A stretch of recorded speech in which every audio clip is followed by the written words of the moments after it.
Welcome guys मेरो भ्लगमा चाहिँ स्वागत छ तपाईहरुलाई। आई होप सबैजनालाई सन्चै हुनुहुन्छ होला। आज चाहिँ हामी हेटौँडा बजार आइपुगेको छौँ किनकि मेरो साथीको आज मालपोत कार्यालयमा हल्का काम छ। सो त्यहाँ अब खासमा चाहिँ किन अनलाइन भने अहिले म तपाईहरुलाई भन्छु हैन। यो चाहिँ सर्ट भिडियो हो। अब मेरो साथी चाहिँ पैसा निकाल्न गएको छ। आज पार्टी हो है गाइज, पार्टी पुरै रिल्याक्स हुन्छ, रोइला हुन्छ मजाले। अहिले चाहिँ हामी बजार एरियामा छौँ। मेरो साथी उता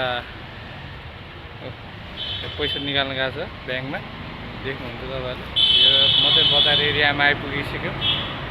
लास्टै गर्मी के हेटौँडामा बजारमा लास्टै गर्मी छ कि गाइस, बस्नै नसक्ने। एउटा टी सर्ट लगाएर पनि केही गर्नै सकिँदैन।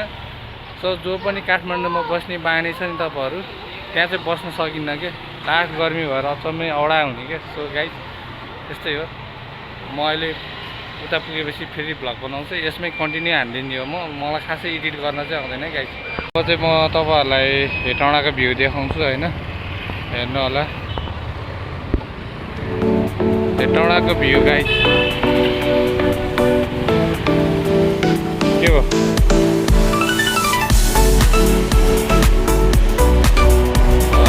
हेटौँडाको भ्यू इन्जोय गर्नु होला। यसमा चाहिँ म हल्का ब्याकग्राउन्ड म्युजिक हालिदिन्छु।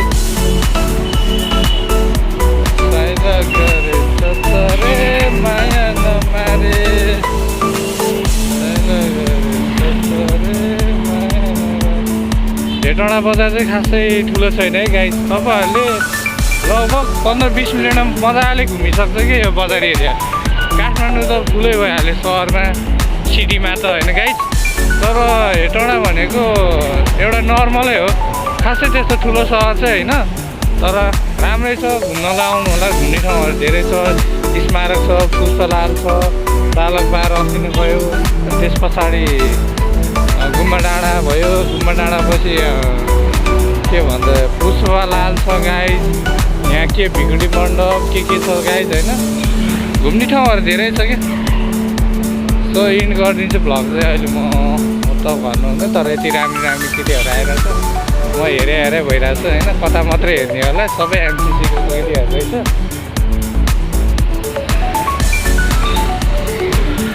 त्यस्तो राम्रो केटीहरू भएपछि त भ्लग बनाउन कसले छोड्छ त। साथी कार्यालय आएछ गाइस। हामी चाहिँ अहिले नापी कार्यालयमा उता बाइक पार्किङ यता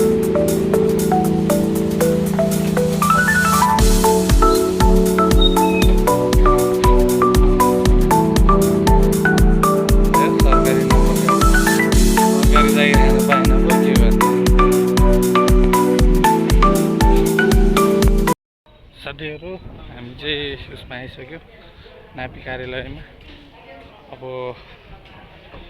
कुरा चाहिँ खासमा यहाँ नापी कार्यालयमा आउनुको मेन उद्देश्य भनेको चाहिँ के छ भने गाइस होइन, मेरो साथी चाहिँ अब विदेश जान लागेको छ।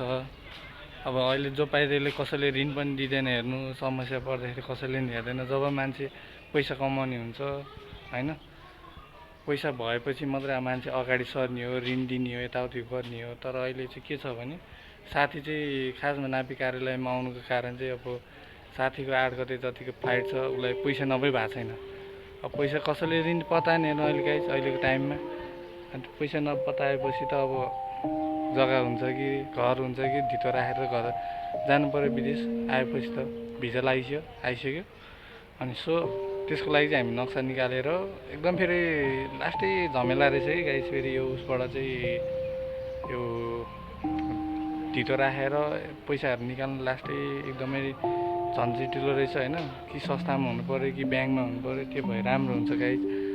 नत्र भने खासै त्यस्तो चाहिँ लगाएर मलाई चाहिँ राम्रो सहज चाहिँ छैन। के गर्नुपर्ने हो यस्तो उस्तो होइन, गाह्रो हुन्छ। सो गाइस त्यही भएर हो अहिले नेपालमा अथवा ऋण कसैले पत्याउँदैन होइन। त्यही हो, अब ब्याङ्क हो, ब्याङ्कले दिने हो। अब त्यही पनि 15% 17% खान्छ ब्याज। त्यही भएर जब पनि जानुहुन्छ रिस्क चाहिँ धेरै नलिनु होला। जति सक्दो आफ्नो कति छ क्यापेसिटी त्यो अनुसार जानु होला। मेरो साथीले अहिले हेर्नु 3-4 लाख पनि ऋण कसैले पत्याएन विदेश जानको लागि।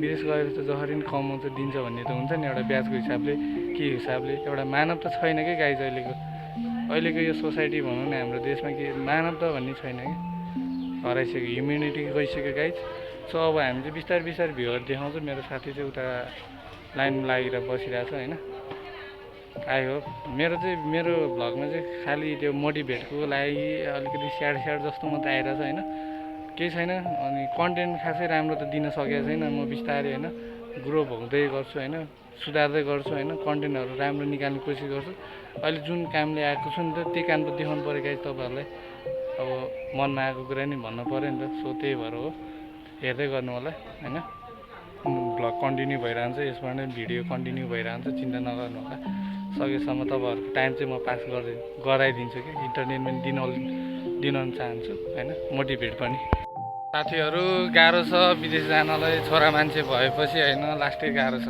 काम गरी खानु पऱ्यो हेर्नु घरमा धेरै बसेर नि हुँदैन उमेर ढल्किँदै जान्छ जिम्मेवारी बढ्दै जान्छ अब होला बिहे पो नगरे होला बिहे गर्नेहरूलाई त झन् कति टेन्सन छ होइन गर्नेहरू एकदमै बौलाएर बस्नु के मर्नुहुन्छ त्यही भएर म चाहिँ के भन्छु भने जुन काम अर्काको देशमा फेरि काम गरेर खानु नि गाह्रै छ गाई छैन किनकि अब के हुन्छ भने अब आफ्नो देशमा त जतिखेर मन लाग्यो झगडा गरेर पैसा दियो भनेर जान निस्किन नि सजिलो हुन्छ हेरिदिन्छ अब अर्काको देशमा मारेर फाले पनि केही हुँदैन गाई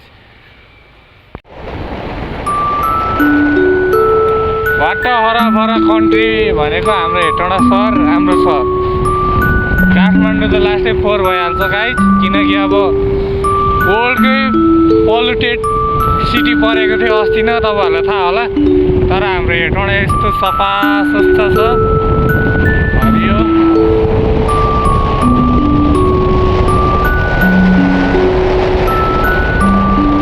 अब हामी घर चाहिँ धेरै होइन 7-8 मिनटमा पुगिन्छ है गाइज